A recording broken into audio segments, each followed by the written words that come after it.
Hello, everyone. I hope you're all well and healthy and managed to be productive at this very strange year that we live in. And thank you very much for spending the next hour of your life with us in the conversation about patents, and particularly the importance of patents for startups, and particularly, in startups' life at all, and particularly for fundraising. And this topic is really close to my heart because some time early in my career, I worked in a company which success, business, and actually existence was threatened by a patenting suit. And believe me, it was, once you live through that, you never underestimate the importance of this, of this matter. But the more founders I meet, the more founders I get in touch with, the more I see that a lot of people, many founders, they prioritize patenting pretty low unless the startup is in some very special industry. And one reason for that could be that patenting is a very complex issue. You need to understand the influence of different aspects and consequences on the result, and not every founder, a rare founder actually has the idea of the whole picture. There's another reason is that early stage startup founder has to do 1,000 high priority things like finding product market mix, hiring people and finding resources for development, etc. And the third reason could be that not many founders do understand at what point at his company's life he or she has to prioritize patents higher. And I really hope that at this event we will discuss this third question, and you will leave this event with a clearer understanding what is this hour X when you have to really, develop a solid patenting strategy. So let's come to speaker introduction. We're very lucky to have with us tonight real experts in the field. And I'm really honored that you agreed to spend this hour of your life with us. Thank you. I would like to start with Angelika. Angelika Burawska, she is the Chief Operating Officer of SFC Capital. According to PitchBook data, it's one of the most active early stage VCs in the UK. And the SFC Capital team is supporting 220 startups to date. Am I correct, Angelika? Yeah? Now it's even more than that, but yes, it was correct in Q1. Wow. Okay. And then the next speaker is Peter Arrowsmith. He is a partner at Gill Jennings Every. And Gill Jennings Every, as I said, is a leading intellectual property firm based in London and Munich. According to the FT ratings, it was #1 patent agency in Europe. And Peter's technical focus is in physics and electronics with a specialization in optics and software. So he's more than competent to talk about patenting in traditional tech area. And Dmitry Kuzmin, he's the managing partner of 4Bio Capital. 4Bio Capital is a London-based investment firm focused on advanced therapies and a pioneer of advanced therapies investment. And Dmitry, in addition to being a managing partner and investor, he's also a medical scientist. And my name is Nastasia Savina. I'm a marketing veteran and a head of the marketing consultancy called One Step to Market. We help companies go global or land their business softly in the UK. And I will start with a question to Peter. Could you please give us a 1 or 2, maybe 3-minute crash course on patents? What are patents? Why do companies need them? And how long does it take to register patent in different territories? I know it's a very ambitious challenge, but I'm sure you will manage. Well, I'll do my best. Patents are critical business tools, and quite what that means and how they're used varies considerably for different businesses and in different industries. So it's vitally important, I think, that every business develops an IP strategy that makes the most of this asset for their specific circumstances. So as to what they are, I mean, patents give you a monopoly right for an invention or an innovation. So it means that you can prevent other people from using that idea. It gives you control effectively over the invention. You can secure license fees, you can sell it as an asset, and importantly, you can demonstrate to investors and to potential inquirers in the future that the business has some way to secure and defend its unique selling points. So the process for obtaining a patent is long. It usually takes years, in fact, from applying to get a patent granted. But generally, this is a favorable thing for early stage startups. Firstly, because it allows you to defer cost. So you don't have to pay everything up front. You can spread that over a number of years while the application is pending. Secondly, it means that you keep your scope of protection flexible all the time that the application is pending. So you don't need to finalize the scope of your claims that protect the invention until towards the end of the process or as the process develops. And also it gives uncertainty for third parties. People don't know what you're going to get protection for or when you're going to get protection. And that's advantageous for creating uncertainty in the market. And of course, for investors as well. They even if you ultimately fail to obtain a patent during the application process, you still might obtain a patent, and that gives some benefit to startups. So it's best to start early and treat patents as an ongoing process. It's not something you start and finish within the space of a year. It's something that will continue throughout the life of your business if you continue to innovate, because you won't just file one patent application, you'll file further patent applications down the line as well. So start as early as possible and focus your attention on trying to get the right kind of IP strategy that gives you patent protection for the right things and in the right places, because there's no point in having a patent application just for its own sake. You want to make sure it's delivering some value to the business. So does it depend on industry? I would say no, it depends on the IP strategy of your business. There's no one size fits all answer here. If you have a Me Too business, then you're not going to have an active patent filing strategy. You're going to be playing a defensive IP game. On the other hand, if you have something which is genuinely innovative, regardless of what technology sector you're in, patents are going to be an important part of your growth strategy. So that's like kind of a high level oversight, Anastasia. I hope that helps to give you a bit of overall idea.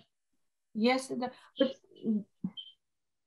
so you are saying that importance of patents is not kind of defined by the industry.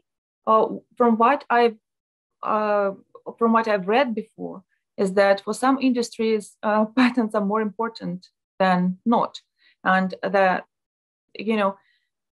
sort of obviously yes, patents give a competitive advantage, and for some competitive advantages for a business are not patentable. Like, for example, brilliant marketing is not patentable, or I don't know, particular strategic connection with the large corporation is not patentable. So for such companies, maybe the patent is not so essential as, for example, for in Dmitry's business, when in biotech, everything is, the value of a company depends on the patent. Am I correct, Dmitry? Absolutely. So biotech is a pure play patent-only business. There is essentially next to no way of doing biotech without that. Mm-hmm. There are several important considerations here that really need to be taken into account. first of all, what kind of patents are we looking at, right? So everything that I'll say down the line relates to novel medicines, so novel therapeutic substances. And typically, several things are patented with these. So the first type of patents that is widely used and is perceived to be the most high profile and sought after by the investors is called composition of matter patents. So these are really the ones that patent your subject matter, whatever you created as your novel medicine, the novel molecule or a virus or a cell is a broad description of what you've created. This is typically perceived as cornerstone of your IP strategy. And any university worth its salt will try to protect any matter created by its academics or physician scientists using composition of matter patents. The second layer is typically called method patents or use patents. And these describe a way a certain composition of matter or a number of compositions could be used. In biotech, most often, this relates to using a certain type of intervention in a certain disease. So say, using this particular pill in rheumatoid arthritis. And this would be a different patent as compared to using this very same pill in psoriasis, which is a closely related autoimmune disease, but still a different disease. So these might form originally the basis of the same composition of matter patent, where you would say this matter is protected in such and such diseases, but then ultimately you'd have separate use patents to exemplify those use cases. And then thirdly, you have this broader supporting infrastructure. A lot of that is really kind of bells and whistles, really. So, additional tests, manufacturing methodologies, all the other things that you can try and use to make your product as proprietary as possible. Now, in terms of the stage, investors look at this and how to think about this. Biotech is patent first. Given the fact that we have next to no garage innovation, so the vast majority of things we invest into come out of a university or a big pharma or another biotech as a spin out, we expect there to be a provisional application by the time we start looking at things. Because the largest external validation for any technology in the biotech space is an academic peer-reviewed paper, publication in a distant journal. And before you go forward with that, you have to have filed your patent. Otherwise, this whole thing is bust. So there will be no patent. We made a public disclosure. So from this perspective, looking at the provisional is kind of one of the first layers of due diligence you actually do. And this would typically be one of the first things I'd ask for from a university or a small biotech after I go under CDA. In terms of the things we also think about and look at, patent diligence is a very important competitive aspect.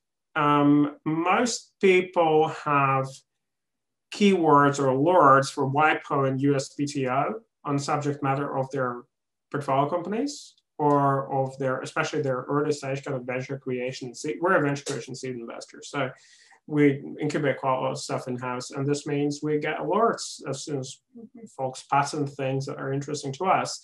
Conversely, you probably have inbound of 2 or 3 emails a month when people detect, if there is a following that went public and they're like, oh, that's curious. Can we talk about this?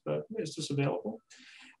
So that's kind of an active, ongoing two-way street. And naturally, most investors would have cultivated an ecosystem of IP advisors and attorneys around themselves to support the process.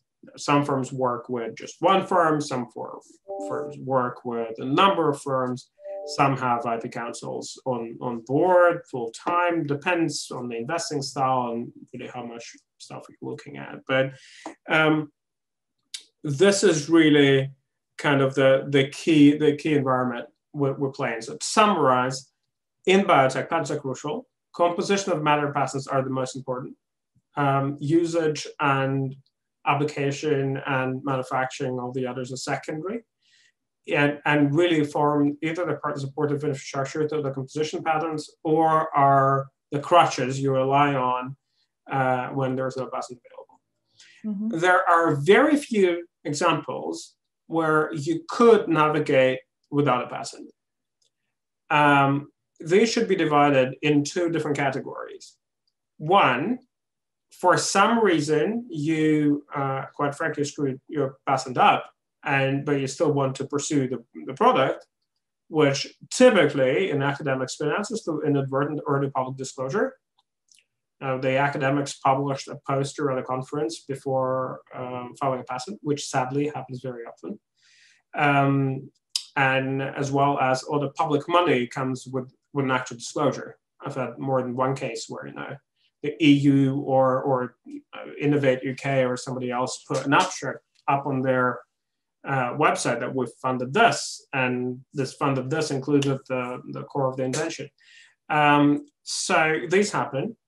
And in biotech, we enjoy a certain number of diseases that are called orphan diseases, which have very little coverage by existing drugs and are typically associated with very rare conditions, below 200,000 patients in the United States, 100,000 in Europe.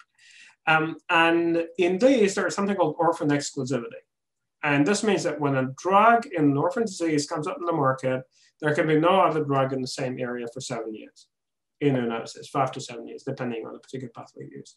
And from this perspective, the orphan exclusivity is more or less the only way to make a drug proprietary without a patent.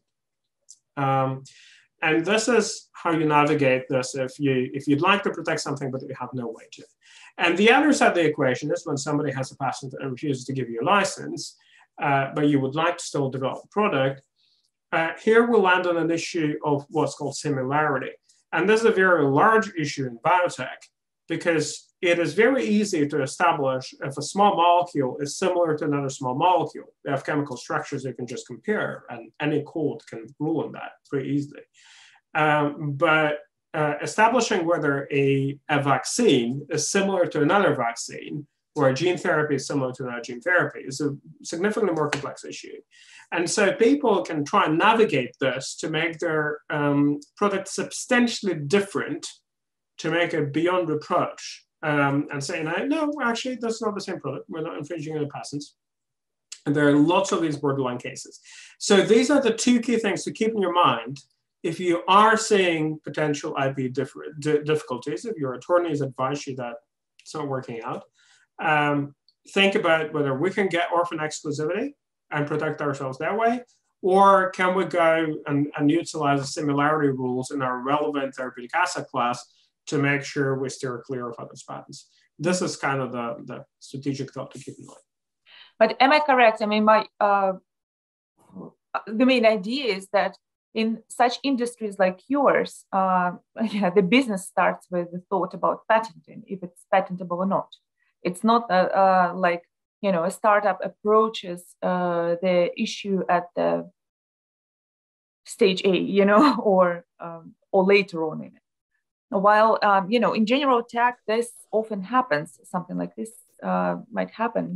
People try to find like general AI company, which applies AI to processing a particular type of data, new data. They start thinking about patenting only after they found exactly what is their product and how does it basically product market fit. And that might happen like in 2 years after the founding of the company.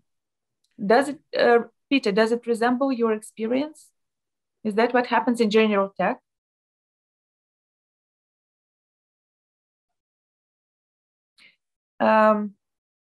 My question is, am I correct that usually in many cases in some specialized industries, like let's say biotech or food or hardware or other industries where the value of the company and competitive advantage of the company lies within patent or IP more than in unpatentable things like marketing, or other things. Then in these industries, startups, develop a solid patenting strategy almost immediately after the, founding the company. While in other industries, it doesn't happen like this. It comes down to this sort of balance between how much does it cost to develop the innovation versus how much does it cost to copy it. Okay, so in the examples that Dima's given, if you have a pharmaceutical product, for example, or something of that nature, the cost to develop a new drug is billions of dollars, several $1 billion. But then once you've developed it, the cost to copy it is low. You can produce a bucket full of pills for a few dollars and sell them on. So if you didn't have a patent system in the pharmaceutical sector, nobody would invest in developing the drug because it's so cheap to copy. Now, the same logic applies in every industry. I work with clients, for example, in producing augmented reality glasses. Now, it's hardware, it's a physical product. You can buy it from a shelf. The cost in developing the product is very high because you need to have PhD level people working on it. It takes many years to get it right. But then once you've produced it, and you've sold it, somebody can inspect it and copy it, and they can produce it without really understanding the underlying physics that's going on, perhaps at a relatively low cost. So again, in that sector, having patents is very important. And so it really depends. In every sector, you need to look at how much does it cost to develop, how much does it cost to copy. And if the balance is, in favor of there being a high cost of development and a low cost of copying, then you need patents. Of course, you can't have patents in every area. You need to have something which is patent eligible. So, but if it's in technology, then many things will be patentable. And you should explore the options around patent protection rather than simply dismissing it and saying, all right, what I'm doing here can't possibly be patentable. Otherwise, you're potentially missing the opportunity to obtain protection when it might be available. Okay. Angelika, is that the logic that you follow? Because as far as I understand, your fund has a very wide focus, right? And so you deal with startups coming from different industries. It could be general tech, it could be hardware, it could be e-commerce, So do you, whenever you do due diligence and assess and analyze a startup, is that one of the considerations that you have when you look at their asset?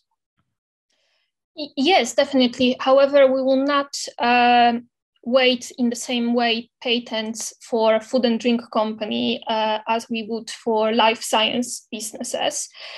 Peter rightly said that you can have a patent in every industry, and it's always nice to see. And when we see an application that says patent pending or already patented, it always draws more attention than an application from a startup that doesn't have that kind of protection or plan for protection. However, from investor point of view, it's all about exit, and not every business needs a patent to exit, or sometimes they might focus on patents that are not really necessary, and they will lose a lot of time and money, and that's not the right entrepreneurial decision. So to shortly answer your question, yes, patents are very important. We like patents, but they have to be done at the right time and with the right mindset in mind, because patent on its own sometimes might be enough for an exit. Some businesses will not get ever to the revenue and they will exit very nicely. But then you have businesses where patent is a nice thing to have, but if you don't have, for example, good branding, distribution network and revenues, it will not help to exit. So it will depend how we look at patents on the industry the startup comes from. Okay. I have heard, I was talking to one of my friends, he's also a VC, asking his opinion about the matter. He said that they do not really patenting depends on stage, really, very much, because they do not expect an early stage company to have a patent. But very often, to kind of from seed or even sometimes Series A, patent is not essential, critical. But if they want to exit on Series B, or if they want to exit on the next stage, in this situation, patent would be essential, because the next buyer would be really conscious that if the company is sort of exposed or protected by the patent. So what they are trying to do is they are trying to help and advise their startups to, even if they don't have a patent when they start at the beginning of the marriage, that by the end of the marriage, everything is sorted and clear and clean and nice, yeah, in this respect. So is that the strategy that you use? That's a question both to Angelika. Dmitry, as far as I understand, for you, patents is essential. So you obviously you help your startups. But Angelika, is that a typical behavior for the general focus or wide focus investment firm, or it's not? I would say it's not, but again, it depends on the sector of the startup and the value that they are trying to create and the value that will be worth something to the buyer in the future. So yes, we might advise a startup to generate a patenting strategy, and they would have to work with specialists on this. But again, sometimes it doesn't matter. It depends what value they are creating that someone wants to buy. And for early stage investors like us that are investing in a tax efficient way, exit is that point in time that we are looking for. And exit means that someone is buying value. And sometimes patents will be part of that value. Sometimes patents will help to protect value over time. So we will expect it. We'll expect it from life science companies. We'll expect it from medtech, biotech, some technology businesses, but not from all, because we need to remember that patenting is not an easy process. It requires time, it requires money, it requires research. It means that there will be consequences as well if someone else patented something similar. So is it worth spending time on? Sometimes it is worth it. Sometimes it might not be. So again, so to give you an example, we have a couple of food and drink startups. And typically for a food and drink startup, to exit, you need to show revenue and very nice scalability. And you can achieve it without patent. But sometimes patent might help to protect your market or to be better than your competitors. But that depends case on case. So it might not help, it might help. And then we will advise to patent something that is truly innovative and protects competitive advantage. So yeah, the answer is it depends, but most of the times patents are always a positive thing. Mm-hmm. Okay. You touched upon a very important question, which I think we need to just mention at least. How much time does it take to acquire a patent and the types of patents? And also, from what I know of, there is a difference if the company is actually going to the US or if it just doesn't target the US market. You know, then there is a different patent strategy depending on the territory. So how much time does it take to acquire a patent? I think it's a question to Peter again. And is there a regional difference? Well, it takes years from applying for a patent to having patent granted all around the world. You know, maybe 3 or 4 years would be kind of normal. You know, there is only one type of patent. You know, really, you've got, you know, you can protect different things, as Dima said. You know, you can protect, you know, things, you know, an apparatus or a composition of matter. You can protect methods and processes. You can protect computer readable media. You can protect all sorts of different things, but it's only really one, you know, patent. It's the same thing, really. But it's different in each country. So, you know, we're talking here in the UK and Europe, you can obtain a patent in the UK. It gives you rights in the UK. It gives you no rights whatsoever in France. If you want protection in France, you need a patent in France. If you want protection in the United States, you need to have a patent in the United States. And, if you were to plot a graph, in terms of cost and, number of countries, so cost is along the y-axis and number of countries is along the bottom, then the cost it's linear. That you double the number of countries, you're going to double the cost of obtaining protection. But usually the benefit is quite highly logarithmic. It's going to flatten off quite quickly once you've obtained protection in your kind of key markets. And in my area, tech, the key areas usually are Europe and the US, because those are the areas where you're going to have sales. And to Angelika's point, if you're looking at an exit, if you're looking at companies looking to acquire you, if you don't have a monopoly right, a key protection in Europe and the US, then it's not worth a huge amount.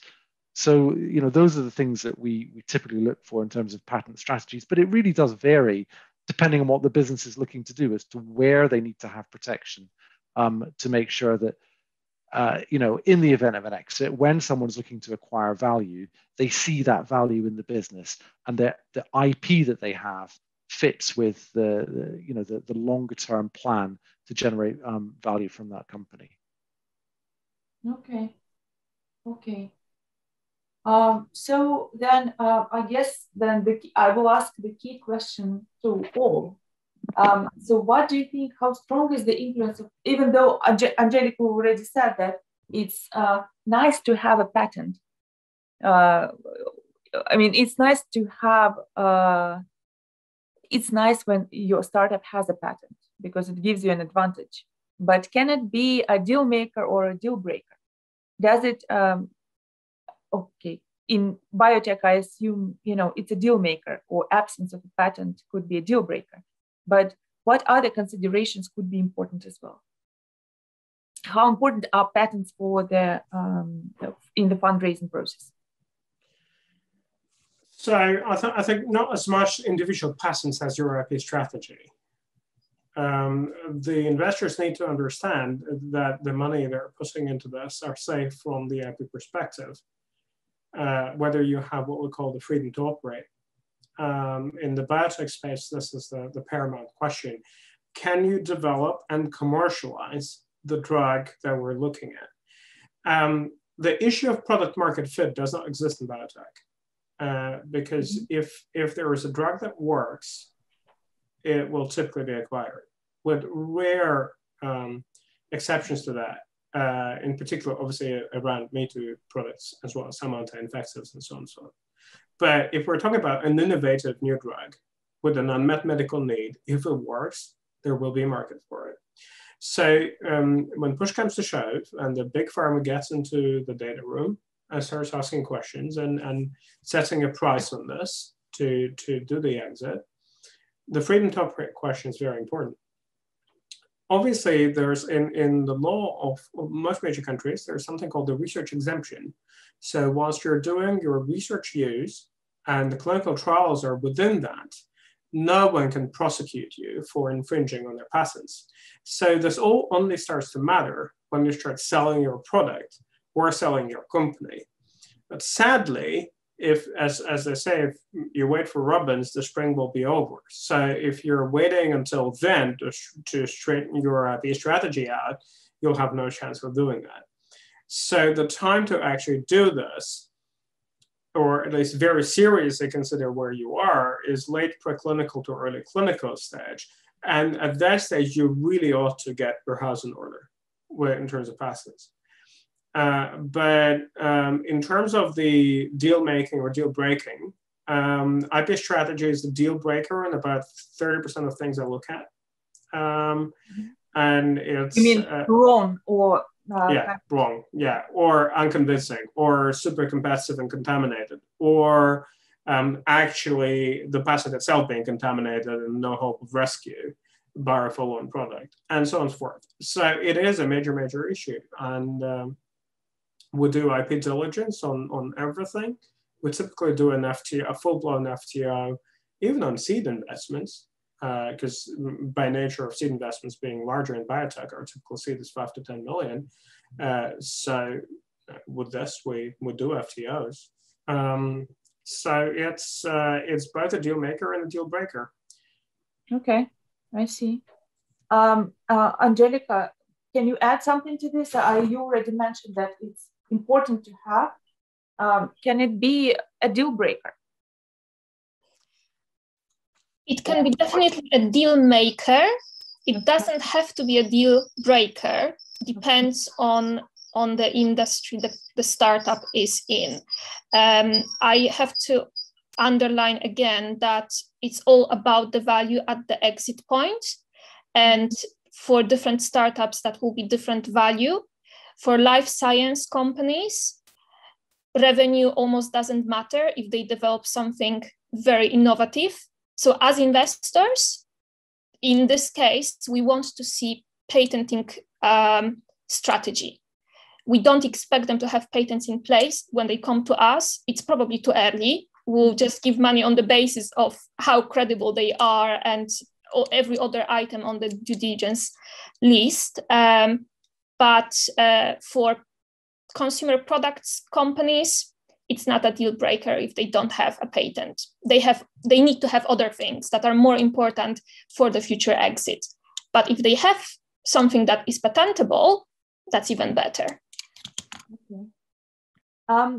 Peter, can you, what do you, in your experience, because you were dealing with many startups and you observed quite a lot of deals, were there deal breakers and deal makers in different industries? Are patents that important for the fundraising process? I think at the early stage, I think it really rather depends on the level of sophistication of the investor, to be honest, because, I hear quite a lot of stuff from investors, which, nothing like, Dima and Angelika, which is sort of at the quite unsophisticated level. Sometimes investors just say, we want to have a patent without ever doing any due diligence into what the patent is for, who owns the patent. These sort of basic due diligence questions aren't considered. They just want there to be a patent so that they've got some sort of reassurance. And on the other level, you've got some investors who just don't care at all. They don't look at whether there's a patent. And, as you, I think, correctly said, Anastasia, I think at the later stage, at the exit stage, often IP does become very important. And if you don't care at all at the beginning, then why should you suddenly care an awful lot at a later stage? Because you can't go back in time and fix it. You need to start the process early. As Dima said, if you file a patent application after someone has disclosed the invention, then you're in trouble. Your patent application isn't going to be valid. So I think it does depend a little bit on the level of sophistication of the investor, and that's quite varied, I think, in my experience. Mm-hmm. So I think most of the time in tech, in the areas that I work in, patents are probably deal makers. At the early stage of investment, they're rarely deal breakers. But sometimes I think what I would like to see actually more of is investors having a more thorough IP due diligence process at the early stage when they're looking at startups, trying to understand, as Angelika says, what the IP strategy is. I think that's right. I don't think that startups need to have patents, but I think they need to have considered the issue. And if they don't have patents, they should have made an active decision not to file patent applications for good reasons, rather than just not having patents because they've never really considered the question. I agree. I know a great company which actively decided just like this not to file a patent because they don't want to inform their American, because they know that their American competitors are actually tracking USPTO and they don't want to inform them what is the essence of their invention. Yeah, and they don't, also as far as I understand, there are two ways to patent. There is attacking patent and protecting patent. Protecting patent, protective patent sort of describes your detailed technology, while attacking patent is basically an attempt to patent a wheel, yeah, and then attack whoever uses the wheel, so they don't want to just startups rarely have time, money, and resources for the attack mode or attacking strategy. So they need to, when they file, they usually need to describe really detailed that they're not sort of patenting the wheel, they're patenting the wheel 3.5 inches wide with the rubber cover, with everything, like this. And they don't want to provide too much information to their competition. But that was an active decision. Is it? I mean, one of the disadvantages of the patent process is that it's a quid pro quo. Okay, so you get your monopoly right, but you have to tell the world how the invention works, and you can't cheat the system. You need to follow up with that. And so if you're in a situation, and I have this in software, and software is a challenging area, you can protect software, but only certain types. And if you're on the wrong side of the divide, if you've got a software invention which is unlikely to be patentable, then the last thing you want to do is file a patent application, because you will be describing in detail exactly how to put the invention into effect. And it's an invention that you could keep secret in a black box, because no one's going to see how it works, but then you fail to get a patent. So you're just giving your competitors a blueprint on what to do. And in those areas, consider it. Talk to a patent attorney. Is it patentable? No, it's not. Well, then don't file a patent application, but also keep it secret. And that should be your IP strategy in circumstances like that. Okay. Now, I think there are two important points here as well. And these are the two traps founders fall into at two different stages. So in the early stage, when founders identify something and they have some early data, and they say, relating to my field, somebody says, oh, this works with this type of cell, so surely it will also work with this and this and this and that. And so they put all of that into the patent. But the key thing that an examiner will look at is something called reduction to practice, whether the invention has been reduced to practice, demonstrated to be practically possible, inventive, and also substantially beneficial, that you've achieved something with your invention. And if that is not the case, very often the examiners will argue that the application is what's called prophetic. And so, you're just predicting stuff, but you've never actually been able to demonstrate works. And so this is null and void. It's not going to go anywhere. And this is a huge trap a lot of academics fall into early on, because the standard of proof can be different as demanded by the examiner as compared to, say, what you'd present at an academic seminar and answer questions on. And so it really pays to have a really good attorney from the start and work with them. I think that, thank God, finally, most universities out there actually are very, very careful in selecting attorneys and working with internal disclosure forums and so on and so forth. It's markedly improved over the past 10 years. The second part, the second pitfall, and this also ties into work with your attorney really closely, is going back to your point about attacking others' patents. So there are lots of ways of doing this. This does not necessarily mean going to court. There's inter partes review, there's objections, there's anonymous third-party observations, and many other things. There are lots of strategies to go forward. But remember, a very important thing is, if you're starting to contemplate attacking somebody else's intellectual property, have a way out. Because if you're going, so never go all in and say, we're going to court. We'll take him to court over this, and that's the end of the story. Would you settle for a license? Would you settle for a royalty? What kind of deal would you settle for? Have that thought through, have that discussed with your attorney. Is this as paramount? Is the moment the litigation starts, and especially if it went through inter partes and escalated to a district court, you're not fencing anymore. This is like brutal all-out assault, and the blood's going to be all over the place. So from this perspective, sadly, very often startups do have resources to go after others' IP, and do choose to actually actively do that. And so this is really just think this through and talk this through with your attorney, have a strategy, think about that. The third aspect of the same is inverse. When a big pharma or somebody else big and scary is infringing on your IP and you're a startup. Now that's a bind. Some startups actually do land in, and I have first-hand experience of that in my immediate circle. That is challenging.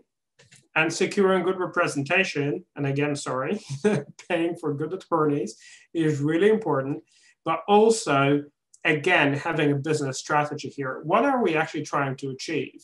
Are we trying, because you're not trying to prove a point or prove you're right or make yourself feel better and glorious, hey, I've vanquished a big pharma in a fight. Well, that's not a business consideration. What you should be thinking about is actually what I'm trying to get out of this. Am I trying to get them buy me? Am I trying to get a royalty? Am I trying to get a royalty and sell it to a fund? Am I trying to get a settlement payment? What is actually I'm trying to do? And so this, everything I just said boils down into think about what you're actually trying to do, have a strategy, have full agreement on the business side of the strategy, have good advice, and execute on that. That's kind of the bottom. In the war, which is business, patents is a very specialized weapon, and it's very important to know how to use it. And it's very important from what I get from this conversation is to understand how early you have to consider using it, at least understanding it. For like the strategy of Scarlett O'Hara that I will think about it tomorrow, doesn't work for founders and particularly for investors, because if they do not think about it and educate themselves on patenting very early on, looks like they can make mistakes. For example, one sort of mistake that you, Dmitry, have mentioned, and Peter also have mentioned, that they start describing widely their invention, and then it might be difficult after this to patent it. Am I correct? For example, write an article for a blog or present it on a conference. And yeah, that would be a bit of a disaster. That's a bit of a disaster. Yeah. Yeah. And which is actually for founder looks pretty innocent, just general marketing. I mean, I'm just talking about my product. So patenting. And I mean, the important thing to recognize, there's a slight transatlantic difference here. So in the United States, you're kind of allowed to do that for a year. Mm-hmm. If that is a scientific, especially if this is a peer-reviewed publication, or you can mm-hmm. pass it off as one. Although, I mean, they're also, it's not as simple as that. People often say, oh yeah, but we'll publish a paper and then we'll file pass in a year. It's not that as simple as that. But in Europe, if you're going to be arguing a case in front of the EPO, forget about it. So the patent application is the first thing you do. Everything else is secondary. Okay. So, okay.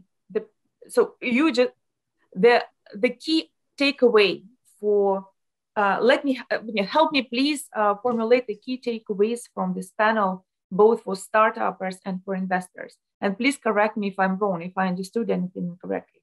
So the first, educate yourself about patenting as early as possible, both startuppers and investors, to understand the specifics of patenting, on how to use this tool, how to use this weapon for the competition, and what you are not allowed to do in your marketing or R&D or any other aspect of your company if you haven't patented your invention before. So the first, you need to understand it. Second, if a startup is working in the industry meeting the following criteria. First, the cost of development is much higher than the cost of copying, or the cost of development is just very, very, very high. And this means that your idea or whatever you do is probably patentable. Then you need to think about patenting as earlier rather than later. And talk to professionals, I guess, also as early as possible. Or maybe Peter, maybe you can advise some other sort of cheaper ways to educate themselves, both investors and startuppers.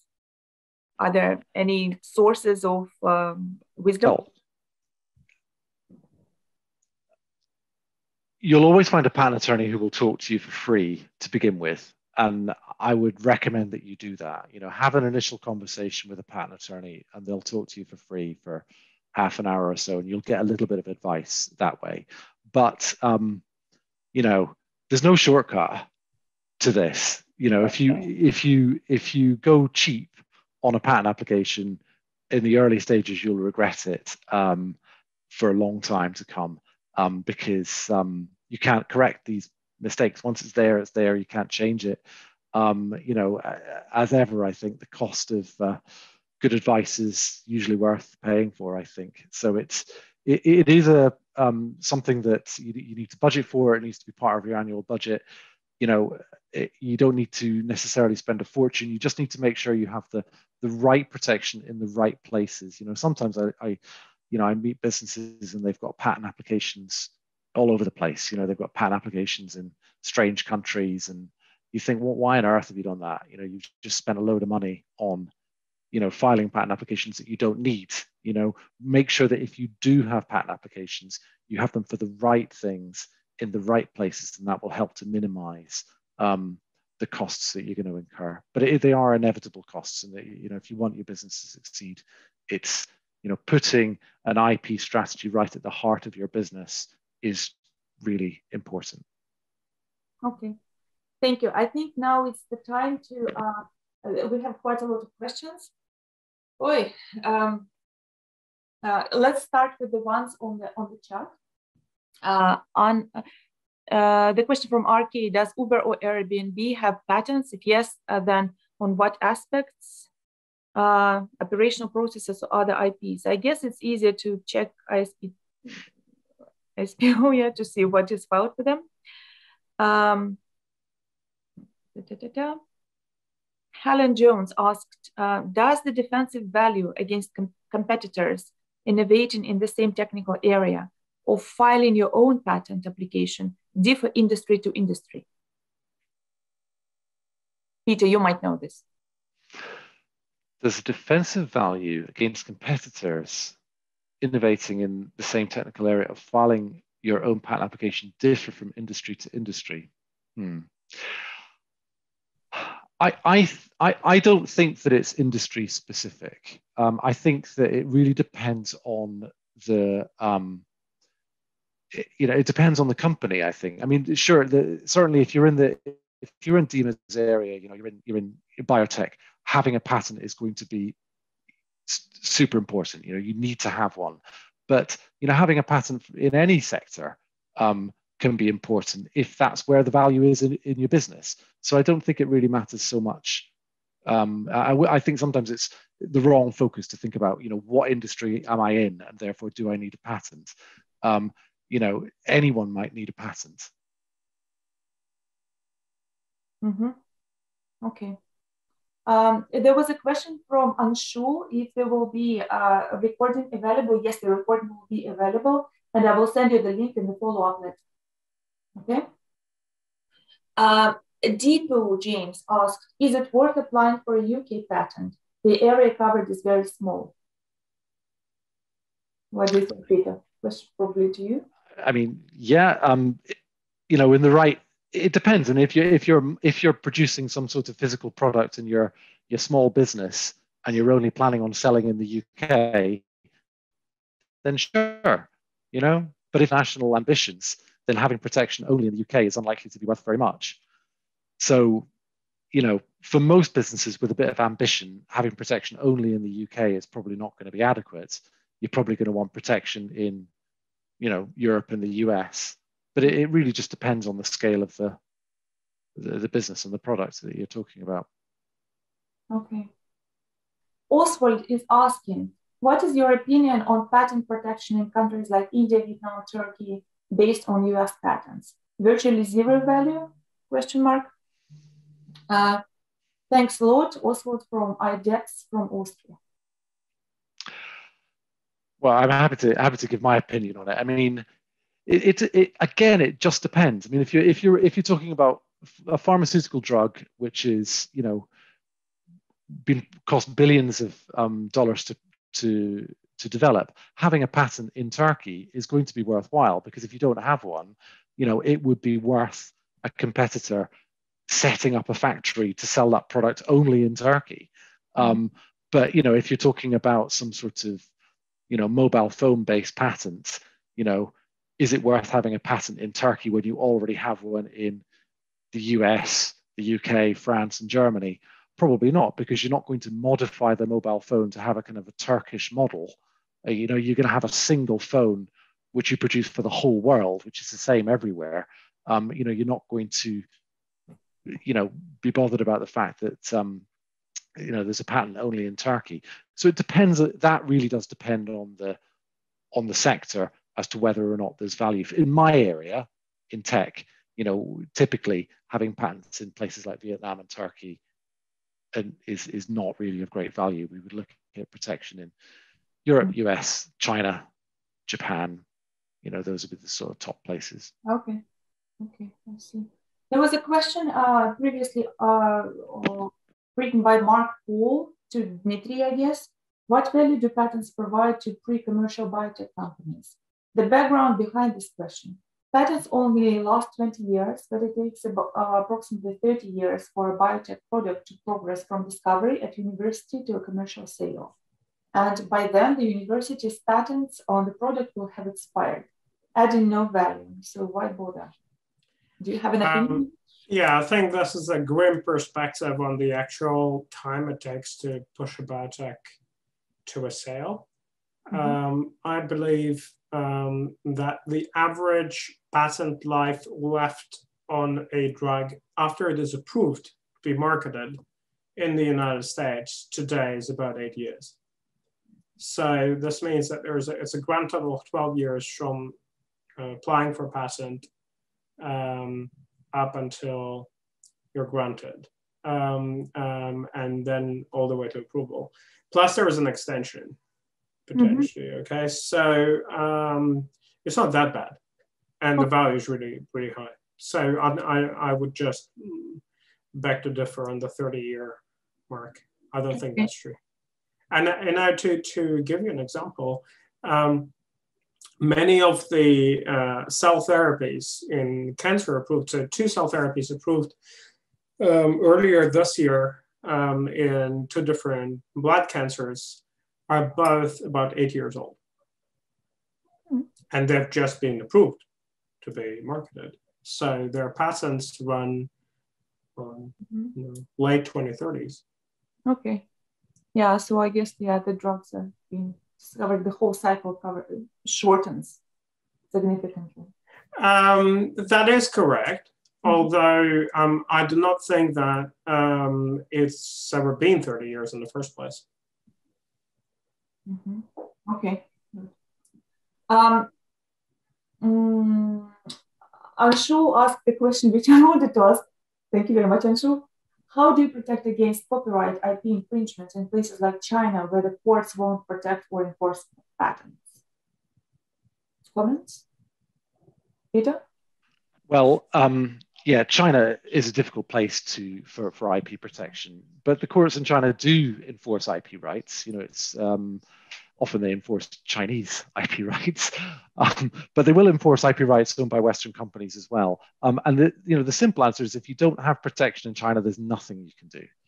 And so if you've got if you can get a patent in China, then for the right kind of product, for a physical product, where you might want to enforce it at the point of manufacture, then the only way you can protect yourself is to have a patent in China. If you choose not to have a patent in China, then you're left at trying to protect it at the stage of being imported into a territory where you do have a patent, and that's it gives you a bit less control. It's nice to shut it down at the point of manufacture if you can. I wouldn't be completely dismissive of China as a place to enforce IP. You can succeed there. It's just much more. They have a much less developed system than the system that we have here because it's not existed for as long. I would also add that it is quite commonplace to, in a way, vilify and denigrate the Chinese regulatory system, but the Chinese regulators have advanced tremendously over the past 6 years. The practice is changing. In biotech in particular, this primarily stems from the fact that there are now Chinese products going to the global market, which is, sounds funny to, because all of us use Chinese products all the time, but in biotech, there's a very small number of Chinese products that have been successful in global markets, the US or European ones. And those innovative products are just going out. And this means that there's rapid convergence of the regulatory landscape between China and the rest of the developed world regulators. And so I think things are, I wouldn't say if they're getting better or worse, they're definitely getting more organized. I think we can count on that in the future. It's going to be less of a Wild West, but one also has to recognize that this is to a large extent a command economy with large proprietary powers and rights to seize certain things and so on and so forth. So this is different kind of a little bit different environment, but otherwise it is definitely getting more organized. Yeah, that's what I've heard as well, from people who do business in China, that things are improving significantly in the last few years. And I guess our last question is, do you have any proposals in the case of US-based company would join a joint venture for a joint user patent application? How should this smaller partner startup position itself? Your recommendations? I guess it's a question to Peter. It's the last question in our chat. And if you don't have a short answer, then we might ask Oswald to write directly to Peter, maybe. Do you have a short answer or not? Unmute yourself, please. You're on mute, Zoom. Yeah. No, there's no short answer. Okay. It might be better to ask. You need to be quite careful of joint ownership. It's something that you should approach cautiously, because you might end up without the rights that you need. Mm-hmm. Is the short answer. Okay. Thank you very much. We little bit extended the event beyond what was planned. But a lot of people are still here and very interested. So I guess the question is really hot and relevant. And I'm sure that the interest towards these guides that you prepared, Peter, it would be high. Thank you very much for joining us. To all speakers, to the audience, you've been amazing. You asked a lot of interesting questions. Thank you very much. I'll say, the best takeaway I take from this conversation is that I will read books on patents.